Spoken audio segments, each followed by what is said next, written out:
Alright, so welcome back to the Gigaton Dojo, and this is, I guess, my 1 year later video, and I just want to say thanks to everybody who watched the video. I didn't make a dime from that video, but hey, it's just cool just kind of having a video that 100,000 people watch. So I figured this would be a good time to make a update video on my purchase of the HP Envy 15Z. I'm really happy that I had a chance to help all of you guys out and making a good decision about what laptop to buy. So here's the laptop, and I guess 1 year later, the biggest thing that I can say is that, hey, I really still feel good about purchasing this laptop. As you can see, it's held up pretty well. There's really no scratches on the exterior.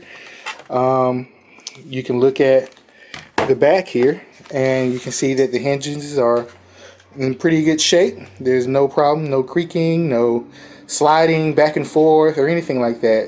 The thing is built pretty well. After a year, I mean, if you've got a bad laptop, you're going to know about it. So this thing is held up pretty well. I will say that in terms of being somebody who takes care of stuff, I'm probably like a 10. I mean, I really take good care of my stuff. You probably won't be able to tell that by looking at my scratched up desk. But I've had this desk for like 15 years now. So, and I probably will get it refinished sometime soon. But hey, in general, I take really good care of my stuff. So let's turn the laptop around again and let's flip it open real quick and kind of take a little tour. And like I said, this is like a more mature, okay, I got to do this with one hand. There we go. Okay, there we go. And it's open. So use my little fingerprint to sign in there. So this is it. And you get to see, you know, all the screen flicker because my camera is picking it up. But this is it. Like I said, all the keys on the keyboard still works. The trackpad still works. The fingerprint reader still works. The Wi-Fi is holding up pretty well. The power button still works. So as far as durability, I mean, I have to give the laptop a 10. All the lights still work on the laptop, on the keyboard. And yeah, everything is completely functional. So if you watched any of my other videos, you know that I've changed out the memory. This laptop here has 16 gigabytes of 1866 memory. Now this laptop only takes 1600, and I think it's a software thing that HP has done, because this APU is actually supposed to take 1866. So maybe there will be some modded BIOSes out there that'll come out one day that'll allow this APU to run at 1866 with the memory, but for now it doesn't. So I got zero boost basically for gaming performance when I upgraded that memory. So you kind of expect that typically, but I was a little disappointed that you know, that HP had disabled that feature for this APU. So beyond that, I put an SSD in there, and as you can tell, hey man, that thing booted up really fast. And I put the SanDisk Extreme laptop in there, and SSD in there, the Extreme 2. So yeah, it's really quick, really speedy. All my programs open up really quick, and my games load fast. So let's look at the side here, and all my ports are still in really good shape. Nothing's bent, everything still works there. The power adapter is still running really well. Let's look at these side ports over here. So yeah, everything's working perfectly. The AC power adapter, like I said, works really well. I bought another one because I always hate kind of having to tote, you know, unplug and unplug it back in and tote your power adapter around. So I just have one that I keep in my bag and another one that I keep at home. So what else? Now, one thing that I didn't really notice when I first got the laptop, you know, when you first get something new, there's always like that feeling of awe. It's like, ooh, I got this shiny new thing, right? Well, okay, so the fans on this laptop are crazy loud. Okay, not when I say crazy, not like obnoxiously. Well, it is kind of obnoxious sometimes, but it's not a deal breaker. Okay, but they are loud, and that probably has a lot to do in part with just, you know, AMD chip. Okay, so they run a little bit hotter than Intel. Let's turn that back on. As far as software glitches go, there's really no software glitches. The fingerprint reader is amazing. It is the coolest thing. Of all the good things about this laptop, it is the best thing about this laptop.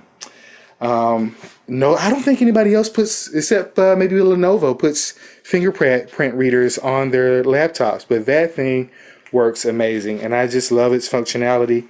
I wish I could find a dependable fingerprint reader for my desktop, but there's just not that many out there. So what else? Now, the viewing angles. Now, I may not be able to show this very well. Now, I got the 1080p screen, so the quality of the screen is pretty good. Got the light in the video there, but the viewing angles just change radically. You know, I've got these screens here, and these are the two on the sides are Asus IPS screens. The one in the middle is the Asus VG248, which is the 3D monitor with the 144 Hz refresh rate. It is a TN panel, so obviously you're going to have some refresh issues, but nothing like this screen right here. Comparing it to the IPS right here, this is clearly a TN panel, but comparing it to this IPS, I mean, you can look, no changes here, but you can probably tell with this TN panel that there's some color shift there. Boom. Okay, yeah. So we went from white basically, okay, to like basically brown from this angle. So yeah, this screen, just the brightness varies a whole lot. And it does pick up some fingerprints. I actually tried to clean it. You may not be able to tell, but yeah, I mean, it's a little difficult to clean. But overall, I mean, it's a pretty good panel. I mean, I'm not complaining that much. This is not $1,000 laptop, so I'm not expecting the best, you know, panel. The webcam on this thing is really good, and the microphones pick up really well. Everybody I Skype with or do a Google Hangout with, they say, man, your camera looks really good, and it does. There's no ifs, ands, or buts about it. The thing looks awesome. It's 720p. I've got a 1080p camera right there. The camera I'm shooting with is 1080p, but I think it may look a little bit better. Maybe that's some software stuff that they've done, but it looks better. What else? There is quite a bit of flex. Maybe you can tell right there. Maybe you can't. Let me get a better angle. Boom. There is quite a bit of flex on the keyboard. Maybe you can't show that very well, but it's totally there. The trackpad, I would give this thing maybe a 7.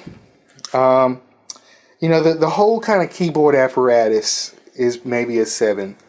I miss a lot of keys, and I swear that I hit those keys, but they just don't register. So I get a lot of typos on this keyboard.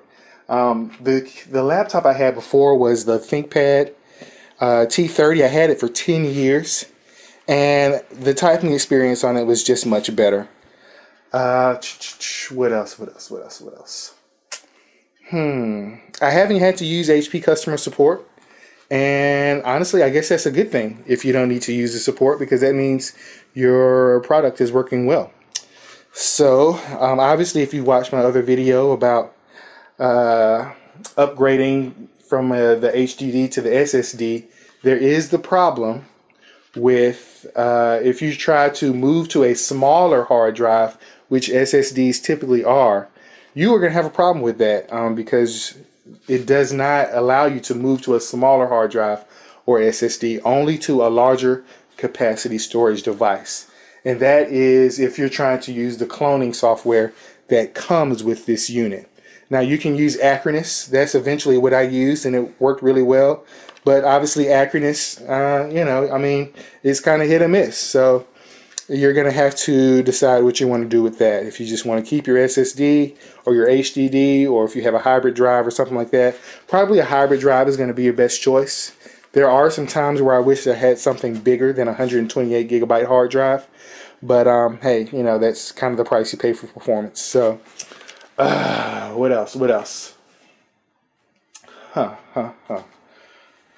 I wish I had written down some notes. The sound it was very striking when I played something back next to my buddy's ThinkPad, and we looked at each other and we said, you know what, that HP really does sound quite a bit better, and it does.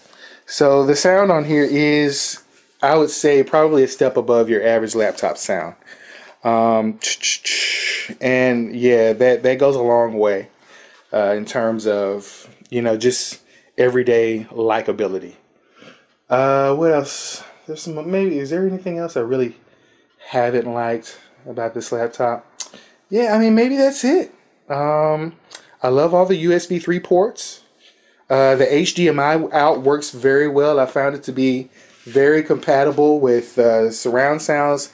I will often hook it up to my receiver and play, you know, like a Twitch or something like that on my big screen TV in the living room. And I've never had a problem hooking this thing up to any projector or anything like that. The drivers work well. Honestly, they work better than my 7970 that I have in my main system right there. I've had all kind of problems hooking this thing up to a receiver. But nope, not this system. It seems to be pretty much compatible with everything. And the video output is very good on it. So, what else? You know, I wish I did have a machine that could render video a little bit faster compared to the Beast right here. It is quite a difference. Most of your software is going to leverage CUDA cores better than it will leverage your, you know, your GCN architecture that's in the APU itself for video rendering.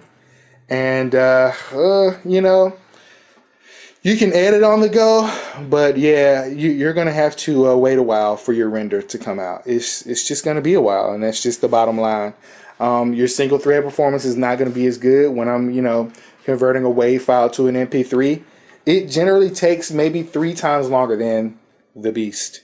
So, yeah, but I mean, it's not the Beast. So what can you say about that? I mean, it's a laptop. This is a Beast. So, I mean, you know, this thing's running at 4.6 gigahertz with 8 cores. This thing's running at 2.4 gigahertz with 4 cores. So, I mean, that's just kind of the nature of the Beast right there. The Beast. So, what else? What else can I tell you about this laptop? I bought this thing with Build Me Later. I didn't have, you know, $700 just laying around, and I really needed a laptop at that time. And Build Me Later's been pretty cool. I guess this, what is it, PayPal, Credit Now, or something like that. Yeah, but it's been pretty cool. I got it paid off before the interest kicked in, and hey, there was no problem. So, I got the whole thing interest-free. Didn't have any issues with that. And so, yeah, I would definitely use that service again. It was pretty well. What else? I'm thinking that's about it. I have had a few issues with the Wi-Fi connecting to certain routers. I haven't been able to exactly pin down, you know, which routers it doesn't like, but some of them it just doesn't like. I think this is an Atheros chip in here. And if you've got the Intel version, you're going to have an Intel chip, which are generally going to be a little bit more compatible. But but I don't have an issue with it right now. Right now, I've got Verizon, and it's working really well with that router. And 2 thumbs up to Verizon, by the way, because that internet is banging. But that's another video. So, in conclusion, what is this laptop? This is, I think, as I said before, it's a B laptop. And you get what you pay for. You get exactly what you pay for.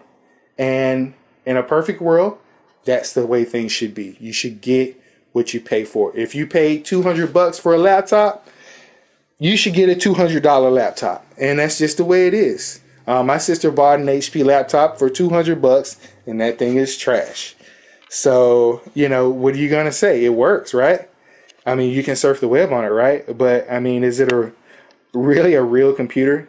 I think I did some benchmarks with her laptop compared to my cell phone, and my cell phone beat it in pretty much every metric.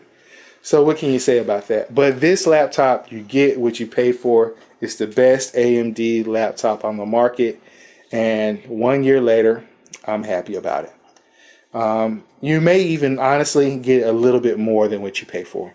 But hey, what can you say? It's a great all-around. It's not a mainstream laptop. And the NVIDIA line is not supposed to be mainstream. It's supposed to be a step above.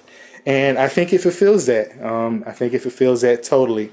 It is a step above laptop. Like when I'm out and about at a coffee shop or whatever, Chick-fil-A, eating a chicken biscuit, I catch people looking at my laptop and they're like, I can tell from their eyes that they really like the way it looks.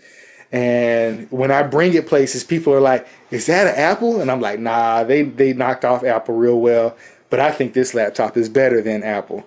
And they're like, it kind of is a little bit cooler. So what can you say about that? You know, that means you pretty much got what you paid for, you know?